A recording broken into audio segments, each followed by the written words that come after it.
आज हम बात करने वाले हैं बेस्ट विंडो एसी इन बजट, जो कि साथ ही साथ में पावरफुल भी हो, ठंडी ठंडी हवा भी दे, बिजली की बचत करे, आपकी मेंटेनेंस कम दे और जिसको लेने के बाद आप रिग्रेट ना करें। मैं एक क्रिएटर हूं और मुझे चाहिए था एक एसी और उसके लिए मैंने बहुत सी रिसर्च करी थी और तब जाके मैंने ये वाला एसी परचेस किया था। जी हाँ, आज मैं बात करने वाला हूँ LG के 1.5 टन एसी, जो कि 3 स्टार रेटिंग के साथ आता है और ड्यूअल इन्वर्टर टेक्नोलॉजी के साथ आता है। इसका मॉडल आप स्क्रीन के ऊपर देख सकते हैं और ये इस साल का एक लेटेस्ट मॉडल है। तो यहाँ पे सबसे पहले हम बात करते हैं कूलिंग कैपेसिटी की। तो ये एसी 1.5 टन का है, मतलब ये इजिली 120 से लेके 150 स्क्वायर फीट के कमरे को अच्छे से ठंडा कर सकता है। और LG ने इस एसी को बनाते समय ऐसे एरिया को कंसीडर किया है कि जहाँ पे मैक्सिमम टेम्परेचर 54 डिग्री सेल्सियस तक जा सकता है। अब चाहे ये नॉर्मल गर्मी हो या फिर एक्सट्रीम गर्मी, दोनों में काम आएगा। अब हम बात करते हैं इस वीडियो का सबसे इंपॉर्टेंट पॉइंट, जो कि होने वाला है पावर कंजप्शन का। यानी कि इस एसी को आप चलाते हैं अगर 1 घंटा तो कितना पावर कंजप्शन होगा। और ये एसी मैंने 3 स्टार लिया है। तो यहाँ पर बहुत से लोगों को कंफ्यूजन होता है, यार मैं 3 स्टार ले रहा हूँ, इसका मतलब मेरा बिजली का बिल बहुत ज्यादा आ जाएगा, या फिर मैं 5 स्टार ले रहा हूँ तो मेरा बिजली का बिल बहुत कम आ जाएगा। तो ये वाली कंफ्यूजन भी मैं अभी आपकी दूर कर देता हूँ। तो सबसे पहले हम बात करते हैं 3 स्टार वर्सेस 5 स्टार की। सो यहाँ पे आपको मैं सिंपल सी मैथ कैलकुलेट करके बताता हूँ। देखिए, 5 स्टार एसी जो होता है वो 850 यूनिट यूज करेगा, जिसका ईयरली बिल होगा अराउंड 6800 रुपए। तो सेविंग हुई 2100 रुपए पर ईयर की। लेकिन 5 स्टार एसी का जो प्राइस होता है वो अराउंड 43,000 से लेकर 46,000 या फिर इससे भी ज्यादा हो सकता है। और LG का ये जो 3 स्टार एसी मिलता है वो अराउंड 35,000 से लेकर 36,000 के बीच में मिल जाता है। तो आपका जो 8,000 का एक्स्ट्रा पैसा वो फिर देना पड़ेगा और उसका जो रिटर्न है वो आपको 4 साल में मिलने वाला है, वो भी तब तक जब तक एसी की एफिशिएंसी डिग्रेड ना हो। हकीकत ये है कि 2-3 साल में 5 स्टार का जो परफॉर्मेंस है वो भी नॉर्मल हो जाता है। तो लॉन्ग टर्म में डिफरेंस उतना नहीं रहता है। इसलिए अगर आपका यूजेज एवरेज है जैसे कि 4 से 6 घंटे पर डे है तो 3 स्टार डुअल इन्वर्टर एसी आपके लिए बेस्ट है। सो आई होप आपको समझ में आया होगा। अब यहाँ पे अगर हम बात करें पावर कंजप्शन की कि इतना पावर ये खाता है, तो चलिए हम लोग अब इसका भी यहाँ पे कैलकुलेशन वगैरह कर लेते हैं। अब यहाँ पे जो मैंने विंडो एसी लिया है वो 3 स्टार है। तो मैंने 3 स्टार क्यों लिया है ये आप तो समझ गए होंगे, ठीक है। लेकिन आपको एक खास बात बता देता हूँ इस एसी की, इसके अंदर आती है ड्यूअल इन्वर्टर टेक्नोलॉजी। अब इसका मतलब क्या होता है? अगर एसी के अंदर डुअल इन्वर्टर टेक्नोलॉजी है तो इसके अंदर जो कंप्रेसर होता है वो अपनी स्पीड को ऑटोमेटिक एडजस्ट करता रहता है। अब इसको सिंपल टर्म में आपको समझाता हूँ कि अगर मान लो आपका एसी चल रहा है और उसने रूम को ठंडा कर दिया, जैसे ही रूम ठंडा हो जाएगा उसका जो कंप्रेसर है वो अपनी स्पीड को कम कर लेगा, अपनी स्पीड को कम कर लेगा, उससे वो बिजली कम खाएगा और ऑटोमेटिक आपका जो बिजली का बिल है वो कम आएगा। यानी कि इस टेक्नोलॉजी की मदद से ये एसी जो है अपनी स्पीड को कम और ज्यादा करता है। गर्मी ज्यादा होती है तो फुल पे चलता है और जब ठंड होने लग जाती है यानी कि आपका रूम ठंडा होने लग जाता है तो इसकी स्पीड कम हो जाती है। तो इससे ये पावर की सेविंग करता है। अब यहाँ पे हम देख लेते हैं कि ऑफिशियल डेटा के हिसाब से कितनी बिजली ये खाता है। ऑफिशियल डेटा के हिसाब से ये एसी 1 साल में लगभग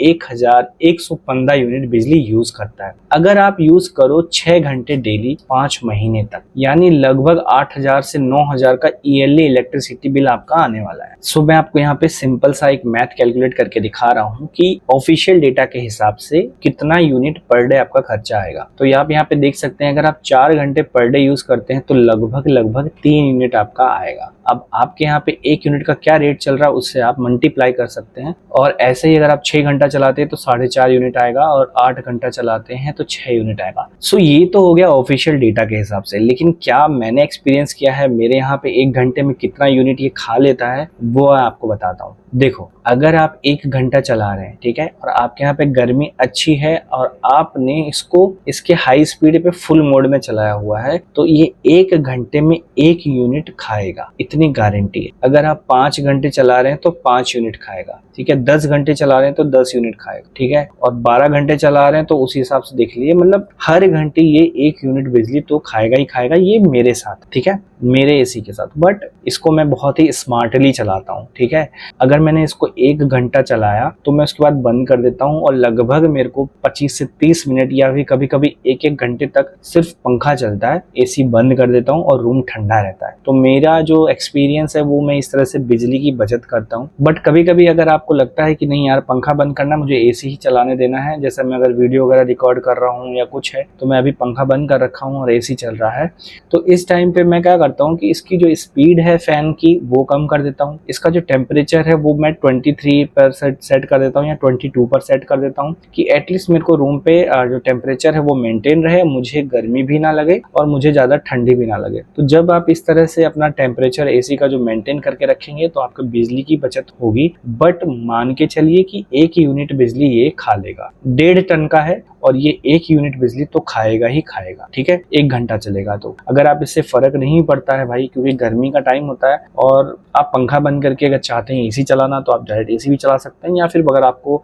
बिजली बचानी है तो आप एक काम कर सकते हैं, इसको आधा घंटा या 45 मिनट आप एसी चलाइए और उसके बाद जस्ट 20-30 मिनट फिर पंखा चलने दीजिए, और फिर आपको लगता है कि नहीं यार गर्मी और भी थोड़ी फील हो रही है, फिर से इसको आधा 1 घंटा चला दीजिए। तो ऐसे करके आप अगर डेली का 10 घंटा चला रहे हैं तो उसके अंदर ले दे के आप 5 घंटे पर लेके आ सकते हैं, उसको 5 से 6 घंटे पर लेके आ सकते हैं। अब बात आती है रात में क्या करें, तो भाई रात में आप चाहें तो इसका जो टेम्परेचर है वो 22-23 पर सेट कर सकते हैं, और इसके अंदर पावर सेविंग मोड भी आता है, यानी कि आप इसको 100% पे भी चला सकते हैं, 80%, 60-40% पे भी चला सकते हैं। इसका एक फीचर है जो कि बहुत ही ज़्यादा कमाल का है, यानी कि आप ये रिमोट देख सकते हैं इसका, यहाँ पर आप देखिए और मैं आपको दिखा दूंगा वैसे भी बी रोल के अंदर। तो यहाँ पे आप देख रहे होंगे कि इसके अंदर जो है 4-in-1 मोड है, फिर एक टाइमर है, एक मोड दिया हुआ है, फिर फैन स्पीड के लिए दिया हुआ है, स्लीप दिया हुआ है, क्लियर दिया हुआ है, टेम्परेचर कम और बढ़ाने के लिए दिया हुआ है, और यहाँ पर ये स्विच ऑन और स्विच ऑफ करने का यहाँ पर बटन दिया हुआ है। अब 4-in-1 मोड जो होता है ना, आप देख सकते हैं अगर मैं इसको कम करूंगा तो पहले 80% पे चल रहा है ये, और उसके बाद मैंने वापस क्लिक किया तो ये 60% पे चल रहा है, फिर इसको मैंने वापस क्लिक किया तो ये 40% पे चल रहा है, और फिर मैंने वापस क्लिक किया तो ये फुल मोड पे चल रहा है। यानी कि यहाँ पर आप देख सकते हैं कि 4 मोड दे रखे हैं, यानी इसके कंप्रेसर को आप 100% यानी 100 कैपेसिटी पर चलाना चाहते हैं तो आप 100 कैपेसिटी पे चलाइए, तो वहां पे आपको डायरेक्ट टेम्परेचर दिखाएगा, और जैसे ही आप एक बार क्लिक करेंगे तो आपके रिमोट पर भी 80 दिखाएगा, जैसे यहाँ देख रहे हो आप ये 80 दिखा रहा है, और आपके वहाँ एसी के ऊपर भी 80 दिखाएगा। यानी कि अब आपका जो कंप्रेसर है वो 100 पर ना चल के 80% की कैपेसिटी पे चलेगा, यानी ऑब्वियस सी बात है आपका बिजली जो है वो थोड़ा सा कम खाना स्टार्ट करेगा। लेकिन मैं आपको रिकमेंड ये करूंगा कि अगर आप चाहते हैं कि 1 घंटा में एसी चला दूं और मेरा रूम ठंडा हो जाए और फिर मैं एसी को बंद कर दूंगा और फिर मैं पंखा चलाऊंगा, तो आप इसको फुल मोड पे रखें, इसको ये 80-60-40 पे मत करें। और अगर आप चाहते हैं कि नहीं यार मैं रात में सोऊंगा और मैं एसी चला के छोड़ दूंगा और सोऊंगा, तो आप चाहे तो 80-60 पे आप टेस्ट कर सकते हैं कि किस पे आपका बेटर है, जहाँ पे आपको मतलब कि रूम ठंडा रहता है हमेशा, तो उस मोड को आप यूज यहाँ पर कर सकते हैं, ठीक है। इसके बाद यहाँ पर मोड दिया हुआ है, जब आप मोड पे क्लिक करेंगे तो ये आता है ओनली फैन, यहाँ पे देख सकते फैन मोड पे आ गया है। फिर एक बार मैं क्लिक करूंगा तो ड्राई मोड पे आ जाएगा, यानी कि इसके अंदर ड्राई हवा आएगी, एंड इसके बाद जब मैं क्लिक करूंगा तो कूल मोड पे आएगी, यानी कि अभी फिलहाल मेरा कूल मोड पे चल रहा है क्योंकि मुझे चाहिए कूलिंग, ठीक है। ये ड्राई मोड वगैरह आई थिंक बरसात के अंदर हम लोग यूज करते हैं, बट जो गर्मी होती है करारे की गर्मी, लू वाली गर्मी, उसके अंदर हम इसको कूल मोड के ऊपर ही यूज करते हैं। अगर आप चाहते हैं कि मैं इसके ऊपर फुल वीडियो बनाऊं कि ये इसके कितने मोड हैं, क्या है, कैसा है, क्या इसका रिमोट वगैरह कैसे वर्क करता है, सारी चीजें, तो मैं उसके ऊपर भी वीडियो बना दूंगा। आप कमेंट करें, जल्द से जल्द मैं ये वीडियो बना दूंगा। बट फिलहाल के लिए अभी जो मैं यहाँ पर रिव्यू शेयर कर रहा हूँ अपना, वो आप यहाँ पे देखिए। सो हमने यहाँ पे बात कर लिया पावर कंजप्शन का और इसका थोड़ा फीचर्स का बात यहाँ पे मैंने कर लिया बीच में। अब यहाँ पे बात करते हैं कि इसमें नॉइज कितना है। तो कंपनी जो क्लेम करती है वो यहाँ पर बताती है कि 44 डेसिबल का ये नॉइज करता है। अब देखो यार, विंडो एसी है, ठीक है, इसका जो मेन पार्ट है वो आपका दूसरी साइड में रहेगा, ठीक है, और आपने एक अच्छे से सील कर रखा अपनी खिड़की वगैरह, तो नॉइज इतनी नहीं आएगी। और मैं बता देता हूँ कि जैसा पंखा चलता है आपका, सेम वैसा ही हल्का फुल्का ये आवाज करता है, या फिर उससे भी आपको कम लगेगा, ठीक है, कोई दिक्कत वाली बात नहीं है, और इतना ज्यादा ये डिस्टर्ब नहीं करती इसकी आवाज।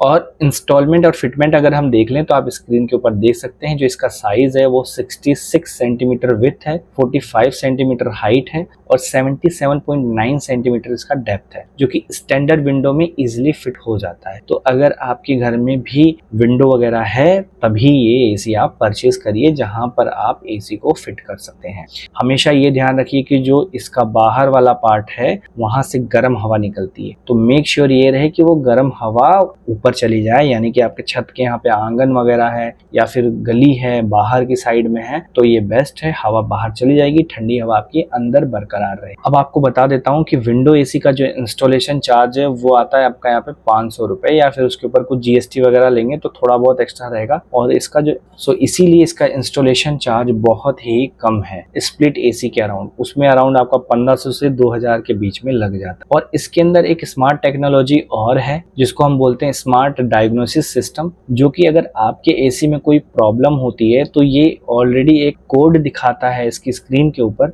जिससे आप पता कर सकते हैं कि एसी के अंदर क्या दिक्कत है। इसमें एक और स्मार्ट फीचर है जो कि फिल्टर क्लीन रिमाइंडर, यानी कि आप यहाँ देख सकते हैं इसके नीचे यहाँ पर फिल्टर है। जब ये खुलता है तो यहाँ पे एक जाली लगी हुई है, उस जाली में क्या होता है कि ये हवा यहाँ से खींचता है और यहाँ से ये छोड़ता है, यानी कि आपके रूम की जो ठंडी हवा है उसी को सर्कुलेट करता रहता है। तो इससे होता ये है कि ये रोटेट करती है ठंडी हवा, और एसी को जब लगता है कि जब रोटेट करती हवा और ठंडी हो गई है तो वो अपने कंप्रेसर को स्पीड को कम कर देता है और आपकी बिजली की बचत करना स्टार्ट कर देता है। अब यहाँ पर ये सबसे बड़ी बात है कि क्या हमें स्टेबलाइजर लेना चाहिए या नहीं लेना चाहिए, और अगर स्टेबलाइजर लेना चाहिए तो कौन सा स्टेबलाइजर हमें लेना चाहिए। वैसे तो देखा जाए इस एसी को चलाने के लिए आपको अलग से स्टेबलाइजर लेने की जरूरत नहीं है, यानी कि अगर आपके यहाँ पे 120 वोल्ट से लेकर 290 वोल्ट तक अगर यहाँ पे वोल्टेज का फ्लक्चुएशन होता है तो ये एसी झेल लेगा। यानी अगर आपके यहाँ वोल्टेज डाउन होकर 120 पे भी आता है तो भी एसी चलेगा, और बढ़ के अगर 290 हो जाता है तो भी एसी चलेगा, एसी बंद नहीं होगा। लेकिन लेकिन लेकिन अगर इसने ऐसा फीचर दे रखा है तो क्या हम स्टेबलाइजर ना लें? भाई मैंने तो यहाँ पर स्टेबलाइजर लिया है और उसका लिंक भी मैंने डिस्क्रिप्शन में दे दिया है, आप देख सकते हैं। या आप देख सकते हैं यहाँ ऊपर मैंने स्टेबलाइजर लगाया हुआ है जो कि वी गार्ड का है, और ये स्टेबलाइजर मैंने इसलिए लिया क्योंकि भैया मैं एसी में इतना पैसा खर्चा कर रहा हूँ, अगर ये खराब हो गया, कुछ दिक्कत आ गई इसके अंदर, तो फिर मेरे लिए वो प्रॉब्लम खड़ी हो जाएगी, क्योंकि मैं उतना पैसा फिर खर्च करना पड़ेगा या फिर कुछ भी। तो भाई यहाँ पे इससे अच्छा है कि आप एक बार वन टाइम स्टेबलाइजर ले लीजिए, क्योंकि ये 120 तक ही देता है, लो वोल्टेज 120 तक ही देता है। अगर कहीं गलती से वो 120 से कम हुआ है तो कहीं किसी एरिया में जब भाई एसी वगैरह चलते हैं ना तो एरिया का वोल्टेज डाउन हो जाता है। मेरे यहाँ पर भी ये प्रॉब्लम, मेरे यहाँ पे ऐसा प्रॉब्लम है कि भाई रात में जब एसी वगैरह चलाओ, एसी छोड़ो, तुम अगर पंखा चला रहे हो तो वोल्टेज इतना डाउन हो जाता है और पंखा इतना स्लो हो जाता है कि एसी चलाना आपकी मजबूरी बन जाती है। तो ये एक दिक्कत मेरे यहाँ पर थी, तो मैंने यहाँ पर भैया स्टेबलाइजर भी लिया और एसी भी लिया, क्योंकि इतने महंगी चीज ले रहे हो तो 4-5-6 हजार के लिए, 7 हजार के लिए आपको पीछे नहीं हटना है। आपको अपने एसी और स्टेबलाइजर दोनों लेना है ताकि फ्यूचर में आप सुकून से ठंडी हवा खा सको, कम बिजली के साथ में, और कोई दिक्कत परेशानी ना आए। अब अगर आप LG का ये विंडो एसी लेते हो तो भैया यहाँ पे आपको 1 साल की प्रोडक्ट वारंटी देते हैं, ये 5 साल की PCB और मोटर की वारंटी देते हैं, और 10 साल की कंप्रेसर की वारंटी देते हैं। और इसमें जो कॉपर कॉइल है उस पे दिया गया है ओशियन ब्लैक प्रोटेक्शन, जो कि रस्ट से बचाता है और एसी को लंबे समय तक चलाने के लायक बनाता है। सो अगर मैं फाइनल अपना बताऊं, देखो ये एसी मैंने प्रमोशन में नहीं लिया है, ये एसी मैंने फ्री में कहीं से नहीं मिला है। इस एसी को मैंने खरीदने से पहले बहुत रिसर्च करी थी और उसके बाद ही मैंने इसको परचेस किया है। सो ये जो विंडो एसी है, अगर आप चाहते हैं कि आपका बजट कम रहे, कम बजट के अंदर आप ठंडी हवा खा सकें, दूसरी चीज फ्यूचर में आपको मेंटेनेंस कम देना पड़े, मेंटेनेंस, सर्विस चार्ज, और आपने देखा होगा कि जो एसी का सर्विस करने आते हैं तो स्प्लिट एसी का अलग चार्ज होता है, विंडो एसी का अलग चार्ज होता है। विंडो एसी में 400 से लेकर 600 के बीच में हो जाती है, लेकिन वहीं अगर आप स्प्लिट एसी में करा रहे हो तो भैया वो हजारों में जाता है। ठीक है, तो एक ये चीज हो गई। दूसरा, आप पहली बार अगर खरीदेंगे तो आपको 35-36 हजार में मिल जाएगा, लेकिन अगर आप स्प्लिट एसी लेने जाते हैं तो भैया वो 40,000 से ऊपर ही मिलेगा, और किसी ढंग की कंपनी का लेंगे तो वो 45,000, 46,000, और स्टेबलाइजर वगैरह लेके 50,000 के पार जाएगा आपका बजट। तो मैंने क्या सोचा था भैया कि मैंने जब लिया था इसको तो अराउंड कुछ ऑफर वगैरह चला था, तो 35,000 के अराउंड लिया था, और स्टेबलाइजर मिला था मुझे 5-6 हजार, 7 हजार के बीच में मिला था। टोटल मिला के मेरे को बहुत ही बजट के अंदर मेरा एसी का जो पूरा सेटअप है वो रेडी हो गया था, एंड मैं बहुत ही खुश हूँ अभी फिलहाल। सो यहाँ पर मैं बताता हूँ कि भैया मैं तो खुश हूँ इस एसी को लेकर। एंड अगर आप एक विंडो एसी कंसीडर कर रहे हैं तो मेक श्योर करें कि भैया वो LG का यही वाला मॉडल रहे। इसके अंदर वाईफाई वाला वही मॉडल आता है, बट मैंने अपना मैनुअल वाला लिया हुआ है, रिमोट से चल जाता है, ठीक है। मैं मैनुअली ऑपरेट कर देता हूँ, ठीक है। मेरे को ऐसा नहीं चाहिए कि मैं कहीं बाहर से आ रहा हूँ तो, ऑफिस से आ रहा हूँ तो, या फिर कुछ भी है तो मैं मोबाइल से इसको ऑन करूँ, मोबाइल से ऑफ करूँ, ऐसा कुछ भी नहीं है। हाँ, इसमें टाइमर वगैरह जो है वो आपको मैनुअली लगाना पड़ेगा रिमोट से, यही सब चीज़ें हैं। और आप चाहें तो इसका वाईफाई वाला मॉडल भी कंसीडर कर सकते। सो अगर फाइनल आप मेरे से पूछेंगे तो बेस्ट विंडो एसी में मैं यही एसी आपको रिकमेंड करूंगा। और अभी मैंने इसका लिंक जो है वो डिस्क्रिप्शन में दे रखा है, आप वहां से चेक कर सकते हैं एग्जैक्ट मॉडल वगैरह क्या है। और मैंने स्टेबलाइजर का भी डिस्क्रिप्शन में लिंक दिया है जो इसका सूटेबल है एकदम, तो कोई दिक्कत वाली बात नहीं है। मैं खुद एक इलेक्ट्रिकल इंजीनियर हूँ भाई, सो मैंने भी बहुत ही सोच समझ के सारी चीज़ें इसको कंसीडर की है। एंड आई होप अगर आपने ये एसी खरीदा तो फ्यूचर में आप मुझे याद करेंगे कि भाई बहुत ही अच्छा एसी आपने सजेस्ट किया है। आपके कोई सवाल हैं आप कमेंट कर सकते हैं। Thank you so much.